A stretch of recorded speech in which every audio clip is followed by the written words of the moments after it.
A nation in ruins, the aftermath of war, the Korean War from 1950 to 1953 left South Korea devastated. Millions were dead and infrastructure was destroyed. Poverty and despair were widespread. South Korea's GDP per capita was a mere $100, among the poorest in the world. Despite the challenges, the South Korean people possessed an indomitable spirit. Foreign aid, primarily from the United States, provided a lifeline. The government, under President Syngman Rhee, initially focused on rebuilding basic infrastructure. A fundamental shift in strategy was needed to propel South Korea out of poverty, which arrived with Park Chung-hee in the early 1960s. The year 1961 marked a turning point in South Korea's history. General Park Chung-hee seized power in a military coup, ushering in an era of authoritarian rule. Park's vision for South Korea was clear rapid industrialization through a state-led, export-oriented economic model. The government implemented a series of 5-year economic development plans starting in 1962. These plans outlined ambitious targets for industrial growth and export expansion. The government played a central role in directing the economy, selecting industries to promote, and providing incentives to businesses. To finance its plans, the government sought foreign loans and investment. Education and infrastructure were prioritized, with investments in schools, universities, and technical institutes. These initiatives laid the foundation for South Korea's economic miracle.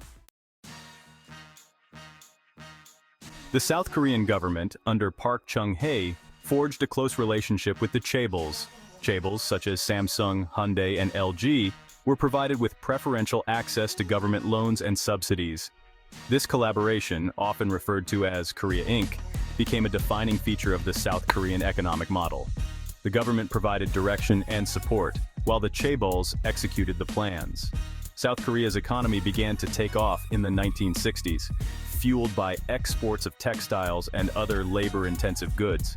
The chaebols played a pivotal role in this transformation, investing heavily in building factories and expanding production. They also benefited from the government's emphasis on education, which provided a skilled workforce. However, the close relationship between the state and the chaebols led to concerns about crony capitalism.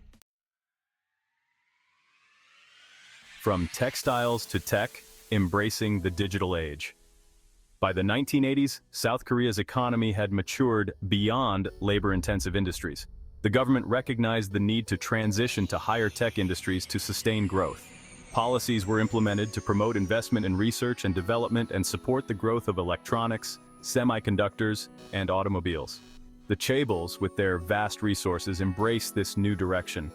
Samsung emerged as a global leader in electronics, and Hyundai became a major player in the automotive industry.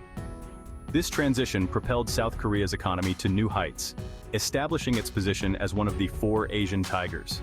However, this rapid growth and reliance on exports made South Korea vulnerable to external shocks.